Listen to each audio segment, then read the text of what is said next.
د لوی سم هغه بازار دی کم چې په 2008 پوځي اپریشن کې وران ویجاړ شوی و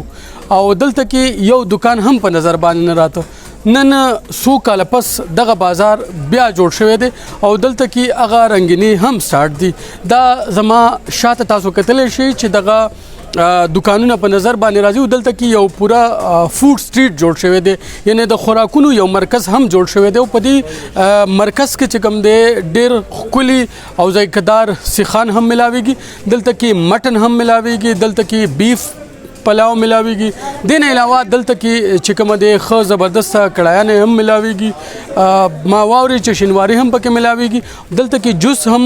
ډېر اعلی معیار ملاویږي او دا د شپې تقریبا 10 بجې دي چې خلک دلته کې رادرومي او دغه نه خوندونه اخلي دا ژوندي خلک دی د دې سیمې هغه خلک دی چې کوم ډېر ځپلي شوي او د دې ځینه هغه مایګریټ شوي یعنی د دې ځینه تلي مختلف علاقو ته خو بیا هم دغه ژوندي خلک راله او هغه وران ویجاړ بازار دوباره جوړ کو او دلته کې هغه کاروبارونه واپس فعال کړو د باجوړ ټول ولس چې کوم تاجر برادری ده د دې ترڅنګ چې کوم چیمبر اف کامرس دی حاجی لالي شاه او دغه نور ملګري هغه ته وایم چې تاسو هم د بازار ته وزټ وکړئ ضلعي انتظامیه ډیپټي کمشنر ډي پی او باجوړ هغه ته هم خواست کوم چې تاسو هم د بازار ته وزټ وکړئ او دا رنګینی دا فوډ سټریټ چې کوم دی دا خلکو ته وخایي د باجوړ چې کوم ویلاګر دی یا کوم صحافین دی هغه ته هم دا خبره کوم چې دا کوم ځای جوړ شوی دی کوم فوډ سټریټ جوړ شوی دی نو دا فوډ سټریټ ډیر بهترین دی د منګه سواد ته زو